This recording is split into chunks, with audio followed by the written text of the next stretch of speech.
Hello बच्चों, let us see the question.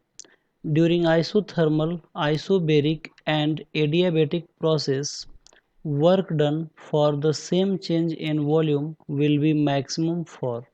Question ये कर रहा है कि अगर हम तीन प्रोसेस की बात करें, आइसोथर्मल, आइसोबेरिक एंड एडियाबेटिक, तो और सेम अगर वॉल्यूम में अगर बदलाव अगर लाया जाए तो किसके द्वारा वर्डन सबसे ज़्यादा होगा। चार ऑप्शन दिया है और एक ग्राफ दिया हुआ है और इस ग्राफ को हम लोग देखते हुए सही आंसर का चुनाव करना है।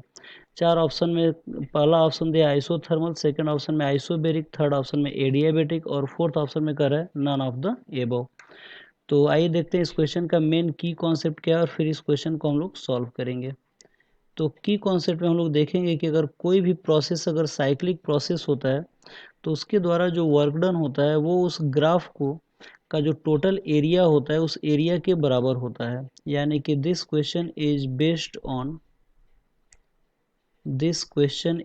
बेस्ड ऑन साइक्लिक प्रोसेस, और साइक्लिक प्रोसेस के दौरान जो वर्क डन होता है वो हमेशा इक्वल होता है area under the curve,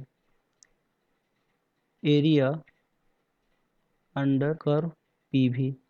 PV के दौरान जो भी एरिया बनता है, कर्व जो बनाता है उसका जो टोटल एरिया होता है वही हमारा वर्डन के इक्वल होता है।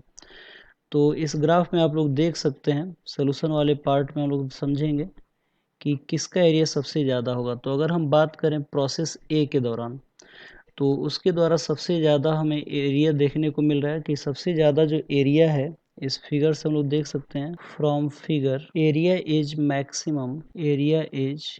Maximum for process a process के दौरान जो है सबसे ज़्यादा एरिया आएगा। ठीक है, आप लोग देख सकते हैं सबसे बड़ा ग्राफ बना रहा है, इसके बाद बी के द्वारा आएगा और इसके बाद सी के द्वारा आएगा। और जो प्रोसेस ए है उसमें आप लोग देख सकते हैं फॉर प्रोसेस ए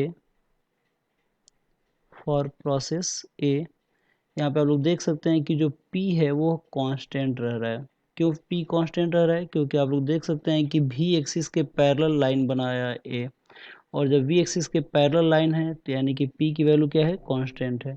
और जब P की वैल्यू कांस्टेंट होता है तो इसका मतलब है कि ये जो प्रोसेस होता है वो हमारा कौन सा होता है? आइसोबेरिक प्रोसेस होता है, आइसोबेरिक प्रोसेस।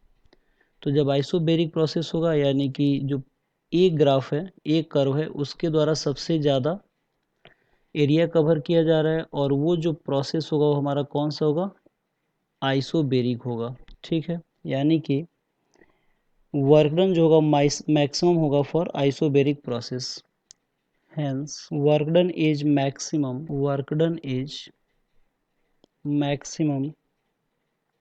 For isobaric